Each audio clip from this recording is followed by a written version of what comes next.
wanted to share with you the line that begins the fugue in the Kyrie Eleison from Bach's Masterwork, the Mass in B minor.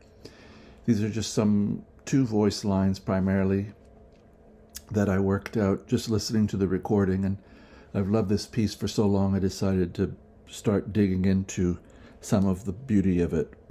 So I hope this is of interest. If you can like, comment, share these videos with friends that might be interested, and please let me know if you have suggestions for future lessons. I just kind of continue on with what I'm interested in and hope that it's of interest to you as well. So this is going to be in B minor, and we're going to start here with B's. I'm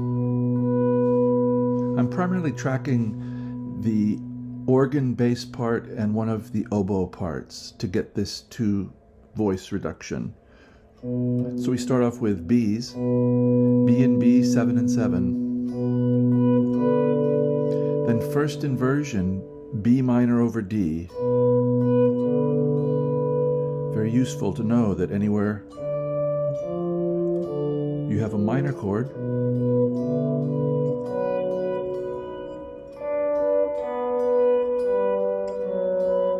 you have these available inversion notes on adjacent strings.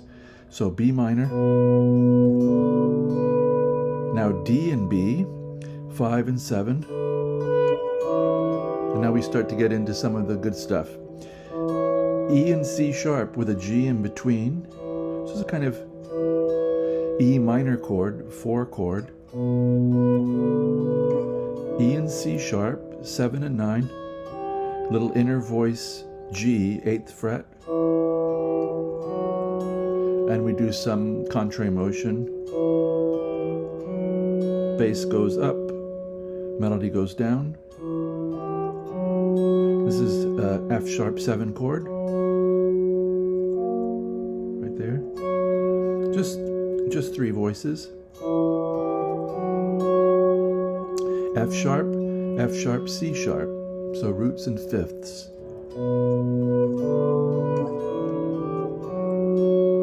Now we're going to have B minor again. So this is B and D, 9 and 10. And that G, here would be B minor, and we have that lowered 6th tone in there that Bach likes to use. Now even though the notes are B, G, and D, that some people would say, well, that's got to be G major. I still hear it as a rising line of E minor. So we have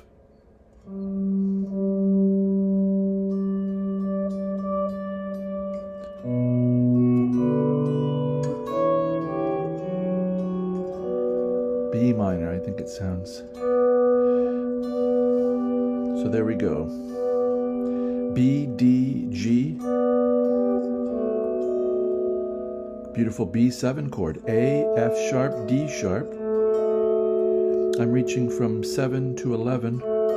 If that's too hard, you can split the difference and go 5, A on the 5th string, F sharp on the 3rd string, and D sharp on the 1st string, 11th fret. I like the clarity of this one, and isn't that a beautiful way? We're going to get to this, what I think of as C over G, given that this is looks like C chord here. So G and E, 10 and 12. We have a passing tone D natural, 10th fret, and E and C, so first inversion C chord. And now a really tricky move. This is the stuff I really love in this piece. So here we are at our big reach, and now C over G to C over E. Bass walks up a whole step.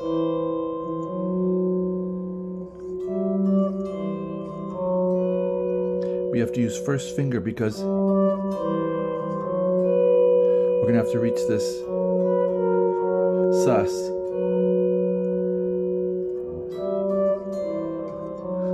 So they enter staggered there. And a beautiful move. So C, single F sharp, 9th fret, 12th fret. Now contrary motion in a beautiful chromatic kind of way. So we have this F sharp and B, 9 and 12. Then this beautiful move. This is just, to me, a G chord with an approach tone from below. So this is 10 and 11, G and B flat, up to B, and they both resolve down to F sharp and A sharp. So here we are at F sharp 7, and now E minor. Because of the range we're in, we're going to go here rather than somewhere lower, so it does get a rather high sound, and if you don't have a cutaway, I don't know what we're going to do. Then we have these parallel compound intervals. E and G, 12 and 15. D and F sharp, 10 and 14. C sharp and E, 9 and 12. Down to B minor. So E minor, B minor. If I put the B in, I hope you can hear that sounds like, even though it looks like a D chord, but if I put the B in there, you can hear it's B minor.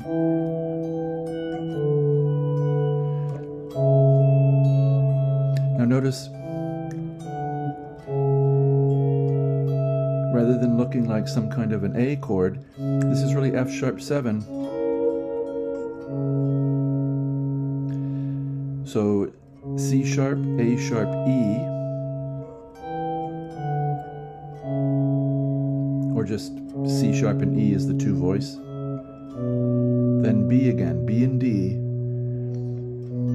So we started with B and B, now we have B and D. Descending 7, 10, 9, 7, and a little continuation I didn't work on, but I hear it. The bass B would drop down to A, but we have to go up because the melody carries up. A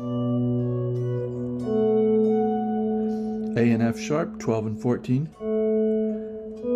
Now, approach chord, B and G sharp with a D. Then C sharp, and G sharp, much is the same that we had here. Where were we? C sharp with a G sharp on top, and that's gonna leaves us to F sharp minor. I like this one, 16 and 17 on the 4th and 1st strings.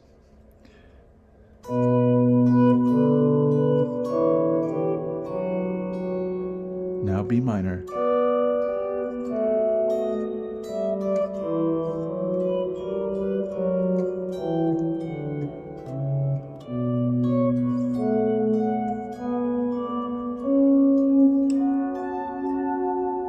I hope you love these sounds as much as I do. If you've not listened to the Mass in B minor, it's a great one. It's one of his greatest works, along with the Passions, St. Matthew Passion, St. John Passion. The opening choruses of both those Passions are well worth the price of admission. The Art of Fugue, Musical Offering, Goldberg Variations. It goes on and on with Bach. All of the Well-Tempered Clavier, Book 1 and 2. Cello suites, unaccompanied violin, sonatas and partitas, the cantatas. You can go on and on with Bach. It's just fabulous. I took a course in Schenkerian analysis with a professor, and he told me he's never seen an enharmonic spelling error in Bach ever. So Bach always knows exactly if it's E sharp in a C sharp 7 chord, he's not going to call it F natural, it's E sharp, that kind of thing. Bach was super precise, knew exactly what he was doing, and even his early works as a youngster, you can hear the greatness there. It's astounding, really. And he did it all with many, many kids. Tragedy in his life, lost both of his parents, I think by the age of 10. So, amazing. Johann Sebastian Bach. I hear his music, play his music every day as much as I can. So hope this finds you well. Thanks for watching if you watched this far, and I wish you a very, very good day.